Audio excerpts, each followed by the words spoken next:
Good evening, viewers. Today you are watching the Barak Diaries on Prag Digital. And our today's session will be on the geopolitical positioning of Barak Valley and the significance of the Sylhet Referendum for this region. Today we have Dr. Arjun Chaudhary of Gurucharan College, Department of English. Sir, hello. Hello. And today's session, as we have already started with the Sylhet Referendum and the geopolitical positioning of the valley itself. Please enlighten us. See, the Sylhet referendum was something of an anomaly in the history of independent India.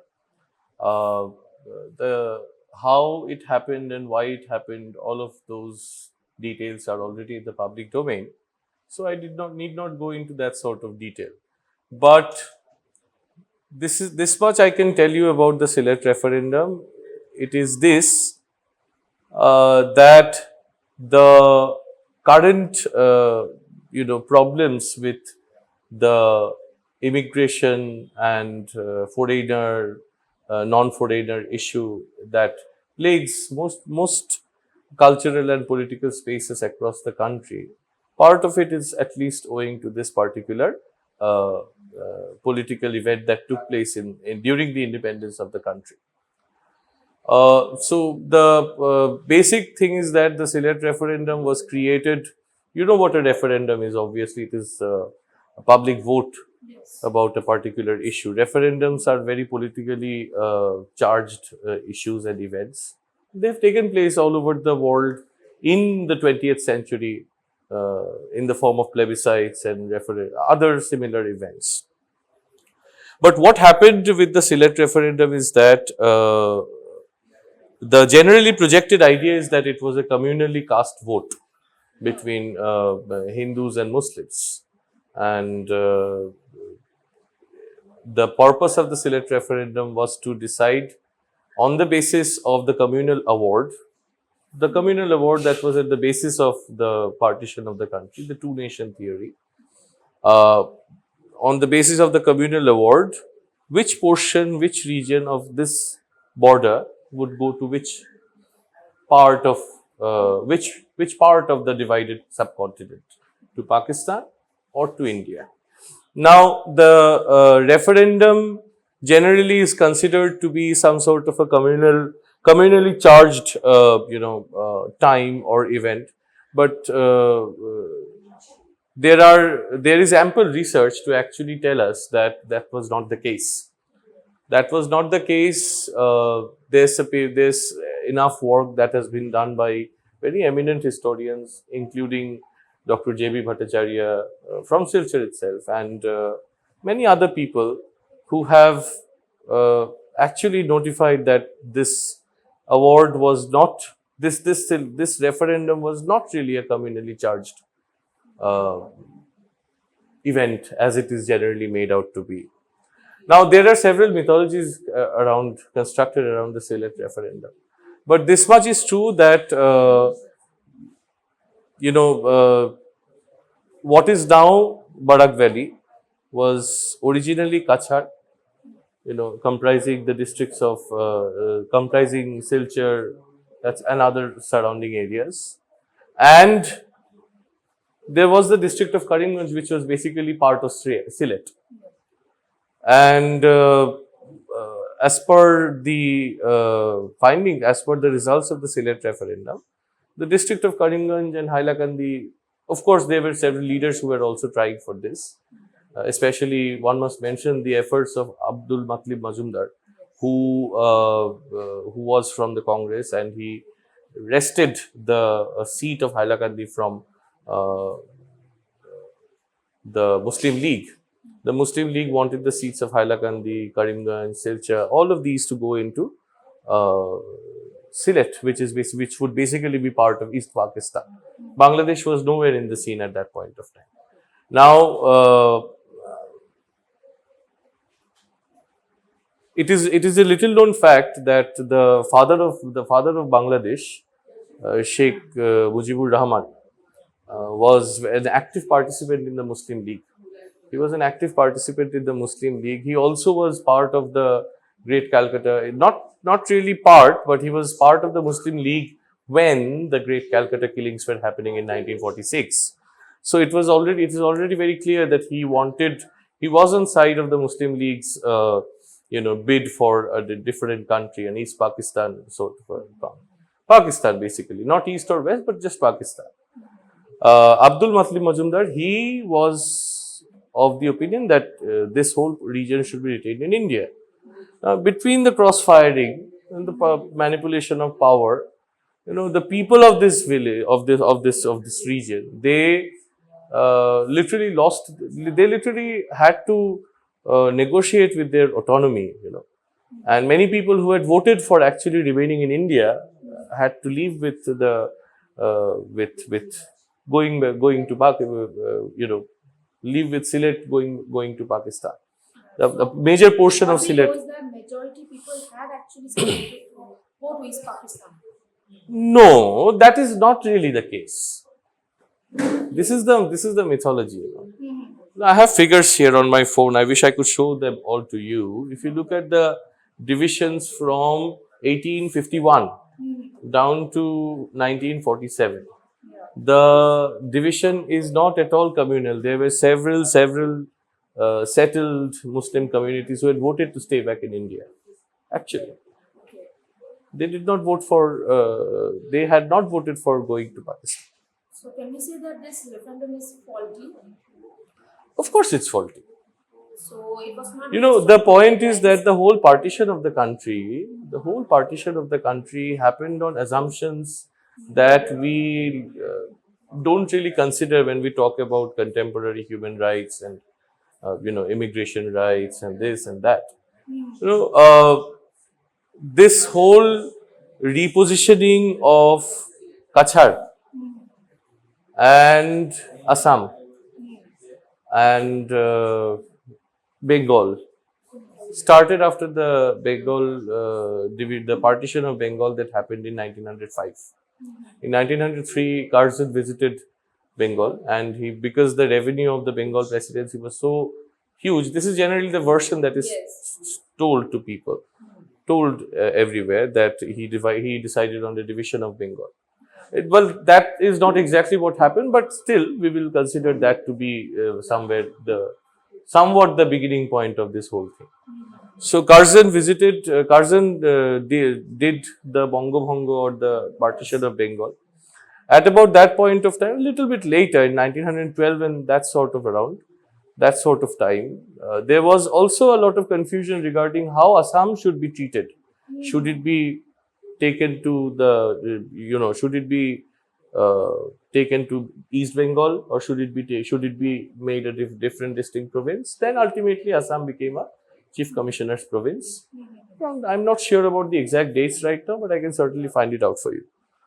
So since 1912, Assam has been basically a Chief Commissioner's province, and then when the partition of India took place, which was not what the leaders of our country had planned at that point of time. And there is something that immigration was considered to be a good thing at that point of time. There are records by many people who were writing at that point of time of how the wastelands near Nagaon and other places were being settled by immigrants, and all these immigrants were not Bengalis. There were other peoples, Hajongs, Bodos, several other. Because this whole region, before the partition of India, there was no existence of any differential boundary, as such. There was no country here other than India. Everybody knew that this was India. Till Burma, this was India. And then this whole thing happened. And with this partition and the Sylhet Referendum and other similar political events, we have this formation of what is known as the Northeast Frontier Provinces. NEFA, that became known as NEFA later. I have this question, because the pandemic is going on right now, NRC and CA have taken a back front, but no, they have not taken a back front. Again. They have not taken a back front at all. It will come back. Well, it's already come back, I think. Yeah. It's already on people's minds. Yeah. So, like you mentioned earlier, the coming of the immigrants was good. No, I didn't say that it was good. I said that at one point of time, during the first decade of the 20th century, there were many eminent Assamese leaders, and I can quote them. There were many eminent Assamese leaders who actually said that, they had written how immigration had been good for the agriculture of the region and that sort of thing, because they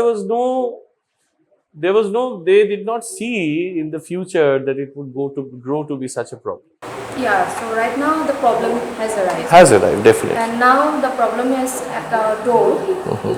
What do you see like the Sylhet referendum, its impact on the present situation right now? There's a lot of it. If I'm not a political scientist, I'm not a historian either. My interest is in the cultural study of the politics of partition, the politics of the Sylhet referendum, and now the politics of foreigner versus non-foreigner. Yeah.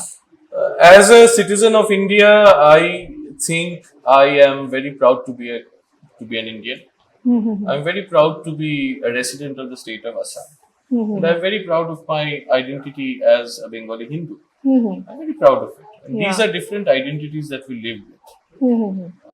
Now, you see, if you have asked me this question, how the Sylhet referendum is so important for this whole political framework or this whole political phenomenon, I will ask you this question. You consider this: when the CAA protests were going on, the anti-CAA protests were going on in different places of the country. The one narrative that was being touted was that Barak Valley people don't welcome people are anti-Assamese in Barak Valley. Yeah. That is not true. How can that be true? But there was some sentiments from one section where they there showed. was no sentiment against the idea of Assam. There was no sentiment against the idea of Assamese. There was no sentiment against the idea of the Assamese language. Okay. Because if there had been, I would not have been sitting in front of you and giving you this interview. But staying in Assam, we have this Yes, let me interfere in this case. There was some pro self-identity, self-assertion sentiments. That was, if I am being worried about my security, does it mean that I'm going to harm the security of your house in some way? My house should be secure does not naturally mean that your house should be insecure. We celebrate Bihu. We think that even if Bihu is not directly a part of Bengali culture, even then we know that the culture of the state we live in has Bihu as a major part of it. So when we talk about Barak Valley not being part of not entertaining enough to Assam and that sort of Assamese language, I laugh. I laugh because people who say that have no historical sense. You see, in traditional Hindu tantric scriptures, the spread of the Yoni Mandala of Kamakhya, of Kamarupa, is said to extend from a particular place till a particular place. It is absolutely described there. And the boundaries are the Jalpeshwar, the river Jalpeshwar, and the Ratneshwar Linga in the other portion. So basically, Silchar and the rest of Barak Valley are under the aegis of Kamrup. So if the whole of Assam is Kamrup, and if Barak Valley if what now we know as Barak Valley has already been counted as part of Kamrup 500 years ago, then how can anybody say that Barak Valley is not welcome to Assam or Kamrup? That is not true. There are people who have said, I myself have seen it on several occasions, very famous commentators who have a lot of very specific sympathies, political sympathies. They have spoken about how nobody speaks Assamese in Silchar. That's stupid, right? That's a stupid assertion. Why do you think it's stupid? Why do I think it is stupid? What were we talking about when we started this interview? I told you I'm ashamed that my Assamese is not that good. Didn't I say that? Yes. You also said the same thing. Yeah. Why would I be ashamed if my Assamese is not good if I were anti-Assamese? Yes. I think I am as much Bengali as I am Assamese, as I am Indian. Now, if we go by some emotionalisms, if I take an emotionalism into consideration, Krishna had two mothers, Yes. Devaki and Yashoda. Who was his better mother, Yashoda or Devaki? Can you say that? Can anybody say that? Nobody can say that. No, obviously. So if my mother is, if Bengal is my mother, so Assam also is my mother. If Bongo Janani is my mother, then Ayohan is also my mother. Okay. One mother gave birth to my fathers, my ancestors, my great grandfather, and everybody. The other mother gave birth to me as a human being. So, what is the big problem? I don't see. Okay. There are political sentiments at work here. I Yeah. don't support that sort of thing.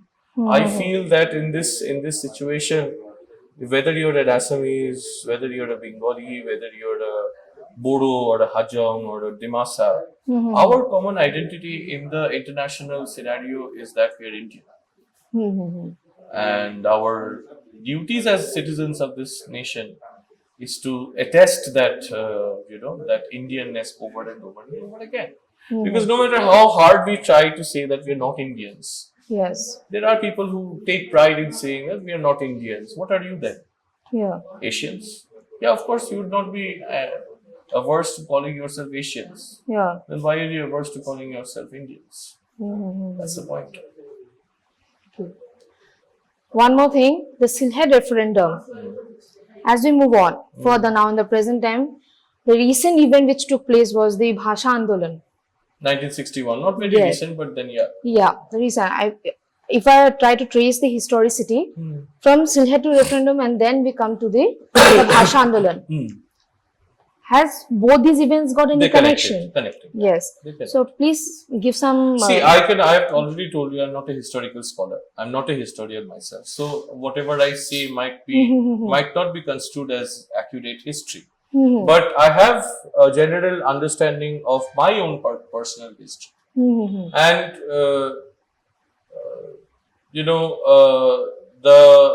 what I see, the language movement as was a movement to attest or assert one's own identity.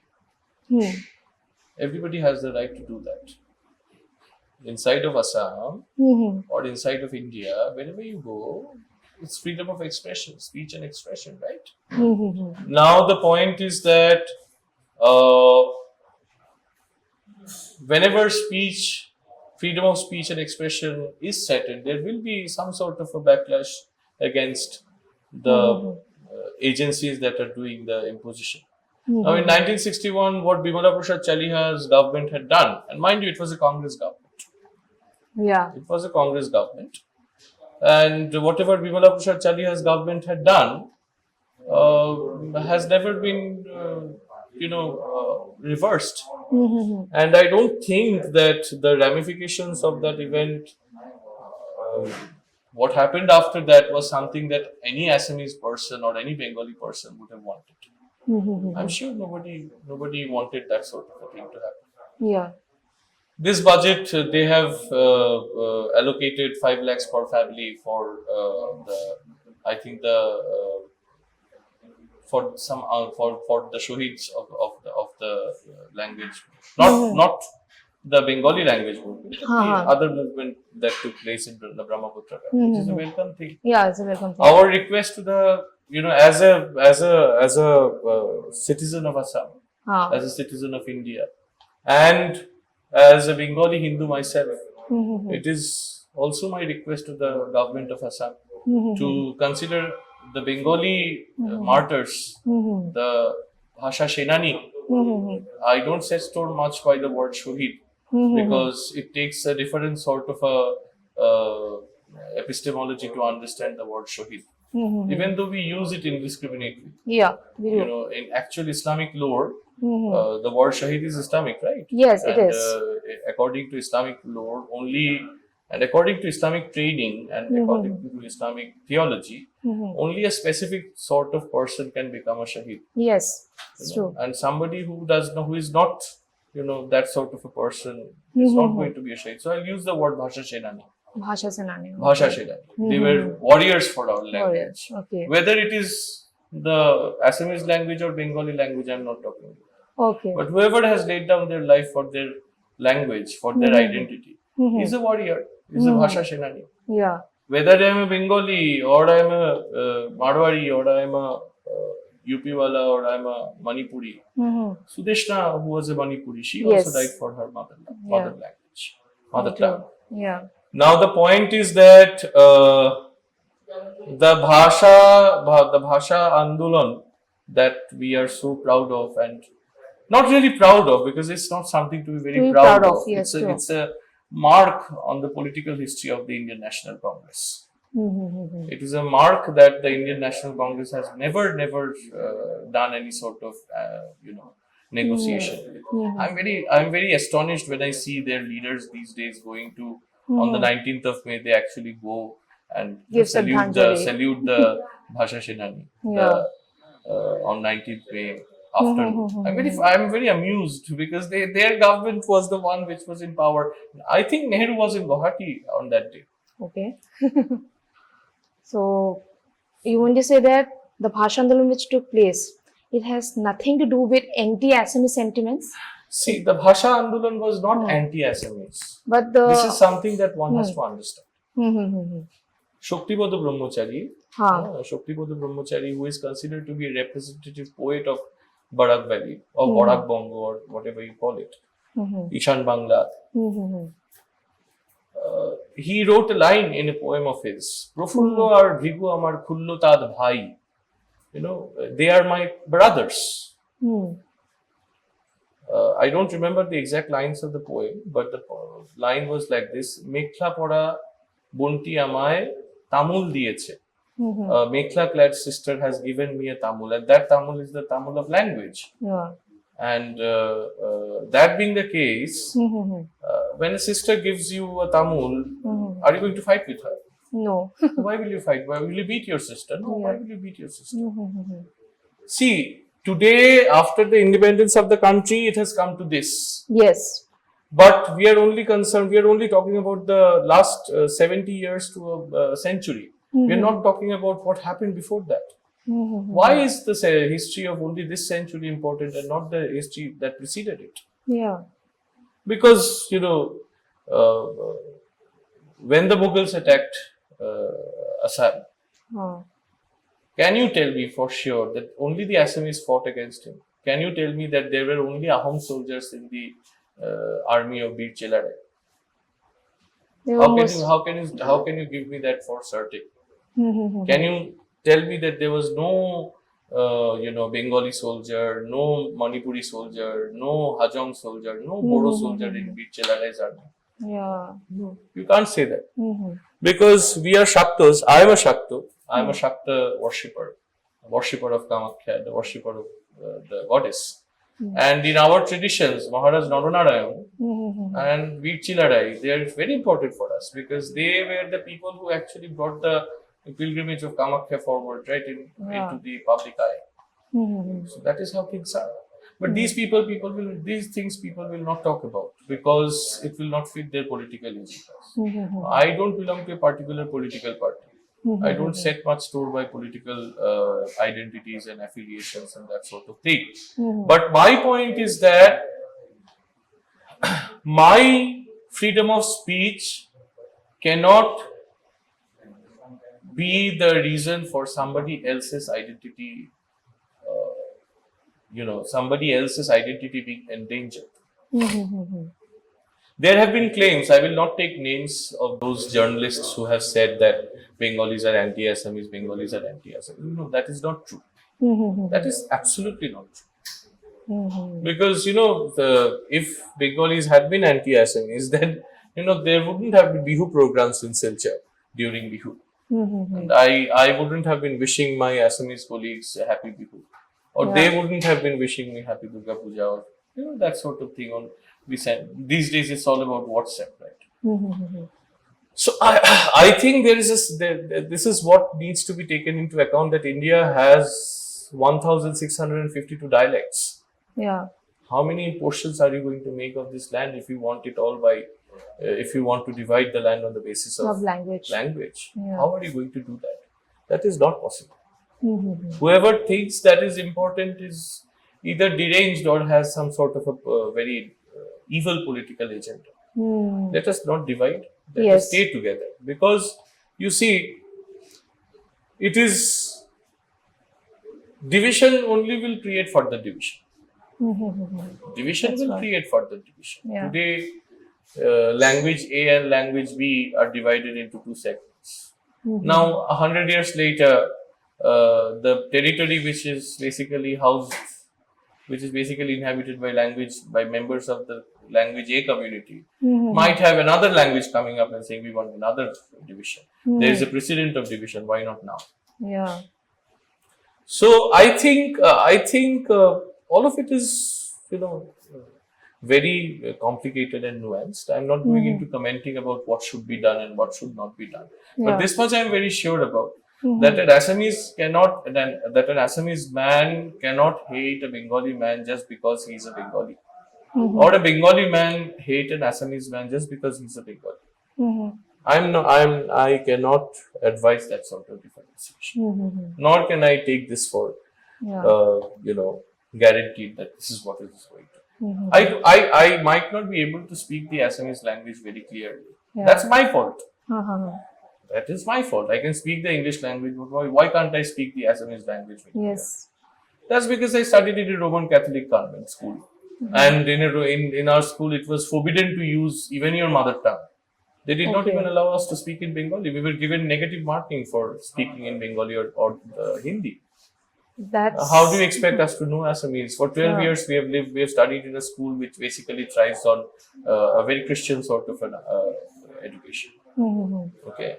That being the case, we were not supposed to. I mean, there was. I have report cards I can show you. Spoken English. There was a segment called Spoken English. Okay. And if somebody was caught speaking in Bengali or any other language other than English, they would be immediately, marked B or C. So everybody was afraid of getting less marks. So what can you do? So Assamese is taught here in many schools. Assamese people speak in Assamese here. There have been so many over in 2018-19, just before the pandemic started. There was literally a annual convention of a political, not a political party really, Hindutva-based Assamese party, Assamese-oriented party, Assam-oriented party here. And all people from different districts came here. Everybody sat here. I observed how they, connected with the Bengali people here. I didn't see any animosity. So you're proud to be an Assamese? I'm definitely proud to be a resident of the state of Assam. I'm proud to be a Bengali Hindu. I am proud to be a resident of the state of Assam. I am. If that makes me an Assamese, yes, I'm proud to be an Assamese. But I don't know how far of an Assamese I am, because I told you my Assamese, the way I should be able to speak the Assamese language is not the way I speak it. So I think my faults need to be addressed.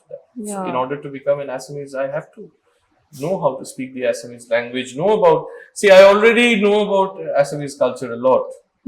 As much as I can, beginning from Mahapurush Shivanta Shankardev downwards.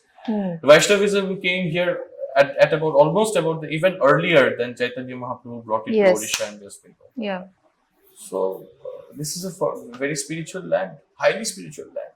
Yeah. Also, this is Yoni Mandala. This is considered to be heaven on earth. Yeah. In the Yogini Hridaya, it is said, Anyatra Virala Devi Kama Rupe Grihe Grihe.